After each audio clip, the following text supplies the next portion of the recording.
일교차가 커지는 시기. 신경계 중환자실은 연일 비상이다. 그러면 혈압 SBP 140 미만으로 볼까 봐요. 급성 뇌출혈로 응급수술을 받은 환자. 이제 환자를 깨워 언어 반응과 운동 반응을 확인해야 한다. 환자분 이름 한번 얘기해 보세요. 네, 맞아요. 양팔 만세 해 보실까요? 이렇게 다섯만 셀게요. 다섯만. 다섯 세고 내려요. 둘. 그렇죠. 내려보세요. 이 정도면 심각한 뇌 손상은 없어 보인다. 여기 다섯 쪽. 뇌출혈, 뇌경색 환자는 발병 후 신속한 대처가 생사를 가르고 예후 또한 결정한다. 네, 됐습니다. 수술은 잘 됐고요. 수술하신 CT도 깨끗한데요. 혈관이 너무 잘 이어져가지고 너무 그러니까 피가 많이 들어갈까봐 조금 걱정되신다고 해서 그거를 좀 잘 봐야 될 것 같아요. 네, 그 얘기는 수술이 진짜 잘 됐다는 얘기거든요. 네. 환자의 생명을 구하기 위해 언제나 촌각을 다퉈야 하는 신경계 중환자실. 오늘도 그 치열한 하루가 시작된다.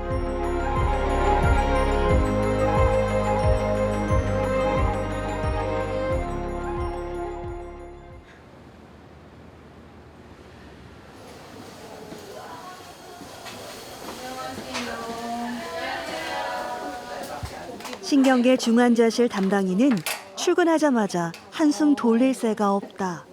밤사이 환자들의 변화를 빠르게 체크해야 한다. ICP 70이야? 29네요. 봤어요. 그 포타슘이랑 엄청 떨어지긴 하던데 체온을 더 낮춰서 그런가? 응급 상황 발생이 일상인 중환자실을 전담 교수 2명이 교대로 맡다 보니 휴일을 반납한 지 오래다. 저희가 보통은 아침 7시부터 다음 날 아침 7시 정도까지 24시간 연속 근무를 하거나 아니면 조금 스케줄이 잘 안 나올 때에는 아침 7시부터 다음 날 저녁 7시까지 이렇게 36시간, 24시간 내지 36시간 연속 근무를 하고 이제 그러고 12시간 내지 24시간 오프를 갖고 그 다음에 와서 다시 이제 환자를 보는 형태고, 그렇다고 해서 집에 가서도 아무런 연락을 안 받거나 하는 건 아니고 안 좋은 환자분들 같으신 경우에는 저희가 이제 그 백 노티를 받아서 이제 환자 관련해 가지고 그 중요한 결정하거나 논의할 게 있으면은 이제 계속해서 콜을 받으면서 이제 환자를 보는 형태로 지금은 지속하고 있습니다. 급성 뇌출혈, 급성 지주막하 출혈, 그리고 외상성 뇌손상 환자들이 주로 오는 신경계 중환자실. 뇌수술을 받은 환자나 신경외과 치료 과정에서 중증의 내과적 문제가 발생한 환자도 이곳에서 집중치료와 경과 관찰을 하게 된다. 아버님 졸려요? 자꾸 주무셔 왜? 눈 떠봐요. 혀에 내밀어 볼까요? 더 들어보세요. 뇌 손상이 일어난 신경계 중환자실 환자들은 동공 반사와 함께 말은 제대로 하는지, 팔다리 움직임엔 문제가 없는지 하루에도 몇 번씩 체크해야 한다. 혈압 약간 더 높이는 게 낫겠는데요? 140대까지 좀 올려봐줘요. 볼루라이트를 20 정도 달아주고 메인은 60으로 줄여주고. 예. 시시각각 변하는 중환자실 환자들의 상태. 환자의 미세한 변화를 알아채고 빠르게 대처하기 위해선 한시도 눈을 뗄 수가 없다. 다른 중환자실은 보통은 이제 생체 징후가 흔들리는 케이스들이 많고 아니면은 이제 호흡이 원활하지 않아서 인공호흡기의 보조가 필요한 경우들이 많아서 이제 그쪽에 포커스가 된다고 하면, 저희는 이제 그런 부분들은 상대적으로 비교적 안전한 편에 속하고 오히려 이제 신경학적인 증상이 시시각각 변하는지를 좀 잘 봐야 되는 경우들이 많아서 매 시간 동공반사라든지 환자의 운동 반응이라든지 뭐 의식 상태라든지 이런 것들을 평가하는 것이 좀 더 주가 되는 중환자실이 됩니다. 그래서 그게 또 아주 원활하지 않을 정도로 중증의 뇌손상 상태가 되면은 아까 보여드린 것처럼 굉장히 다른 중환자실에서 잘 하지 않는 여러 가지 치료들을 하면서 이제 뇌압 감시라고 해가지고 머리에 이제 특수하게 그러니까 직접적으로 꽂아서 보는 좀 침습적인 감시 장치들을 통해서 이제 경과 관찰을 하게 되고요. 그래서 그런 부분들이 좀 일반 중환자실들하고는 굉장히 큰 차이가 나는 부분인 것 같습니다.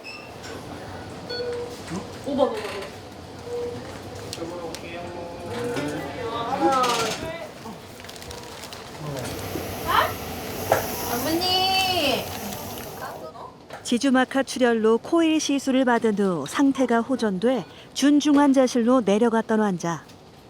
갑자기 상태가 나빠져 중환자실로 돌아왔다. 어머니, 우리 주사 좀 잡아요. 어머니. 약간 들어오자, 나 확실히. 맞아요. 눈 떠봐요. 이렇게 있죠. 자꾸 아래쪽 보시는데요. 까무룩까무룩 자꾸 정신을 놓고 자기 몸을 자기 맘대로 제어하지 못하는 환자. 어머니 따끔. 아이고 아파라. 아니야 그렇게 움직이면 안 돼. 이럴 땐 주사 하나 놓는 것도 쉽지가 않다. 어머니 많이 움직이셔가지고 쉽지 않겠어요. 라인이 연세가 있으셔서 잘 안 잡힐 수도 있을 것 같긴 한데. 어머니 주사를 좀 깊은 걸 잡아야 해요. 알았죠? 알아들어요? 어머니 영 들어오지 않아. 한참을 환자와 씨름하지만 이런 건 다 괜찮다. 환자에게 반응이 있다는 건 아직 희망이 있다는 증거기 때문이다.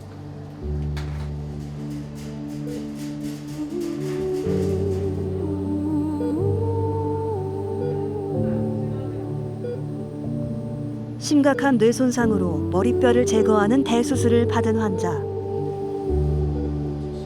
의식 없는 코마 상태다.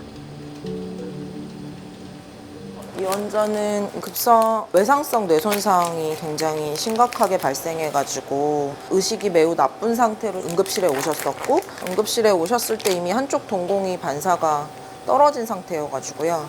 그래서 응급으로 수술을 했는데 수술하고 나서도 지금 계속 뇌압이 높아서 지금 이제 저희가 약으로 할 수 있는 최대한의 치료들을 하고 있는 상황이거든요. 코마 상태로 저체온 치료를 시작한 지 일주일. 뇌의 주요 부위 대부분이 손상돼 뇌압을 낮추고 추가적인 뇌 손상을 막는 것 정도가 최선인 상황이다. 그때는 LV가 이렇게 돼가지고 계속 만났었잖아요. 키싱이 있었는데 지금은 LV가 많이 빵빵해졌고 하트 펑션이나 이런 건 걱정 안 해도 되겠다. SICMP는 다행히 없네요. 이처럼 환자가 숨은 쉬고 있지만 의학적으로 회복 가능성이 희박할 때 의사는 무엇이 환자를 위한 최선인지 고민하게 된다. 근데 결국은 이제 생명이잖아요. 그러니까 이제 그 생명에 우리가 최선을 다하냐 안 다하냐의 문제일 것 같고, 근데 이제 그 최선이 무엇이냐는 가치관의 문제일 수도 있거든요. 어떤 치료가 의미가 없다, 포기를 한다 라고 표현하기는 어려운 것 같아요. 저 그렇게 얘기 드리지 않고 치료 방식에 있어서 환자를 이제 완치시키거나 회복시키는 것을 목표로 할 거냐, 아니면 치료의 결과가 좋지는 않을 수 있지만 그 환자한테 최선의 편안함을 드리면서 이제 삶의 마무리가 그래도 존엄할 수 있도록, 존중받을 수 있도록 배려할 수 있는 치료들을 제공할 거냐, 그 두 가지 중에 하나라고 생각을 하거든요. 신경계 중환자실 의사에게 환자의 치료 방침을 정하는 일은 단순한 의학적 결정을 넘어선다. 의식 없는 환자의 평소 뜻을 헤아리고 환자 가족의 마음까지 아울러야 한다. 어제 홀이 너무 넓다고 계속 오진됐다고 해가지고 꼬매주려고 했는데 이번엔 급성 뇌출혈로 응급수술을 받은 또 다른 환자. 한 달째 의식을 회복하지 못하고 있다. 어머니가 또 연세가 이제 80대 중반이시니까 또 평상시에 기관절개하고 콧줄로 식사하시면서 생존하고 싶진 않다는 의사가 매우 명확하게 있으셨던 분이신데 내과적인 치료에는 반응이 상당히 좋으셨어요. 그렇긴 한데 처음에 이제 피해 양이 워낙 많다 보니까 그때 이제 눌리고 좀 안 좋아졌던 병변들 때문에 의식은 잘 안 깨시고 생존을 하신 상황이셔서 저희는 사실 이제 한 달 이상 생존하시게 되면서부터는 기관 절개를 하시고 병실에서 보시는 게 조금 더 환자한테는 적합한 의료진이 보기에는 적합한 치료 방침이다라고 말씀은 드렸었는데 보호자분들께서는 평상시에 환자가 그걸 정말 너무너무 원치 않으신다.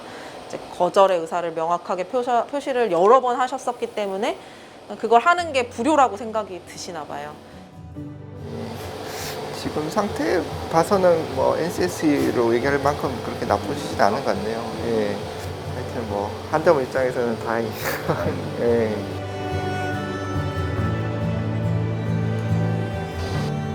님 맞아요? 오구 어제보다 많이 깼네. 이름이 뭐예요? 의식이 없었던 환자들이 의식이 깨고 어떤 의사소통이 가능할 정도로 완전히 회복돼서 나가는 거를 볼 때 되게 많은 힘을 얻고 아무리 최선의 치료를 다 해도 갑자기 돌아가시게 될 확률이 높다고 생각을 해요.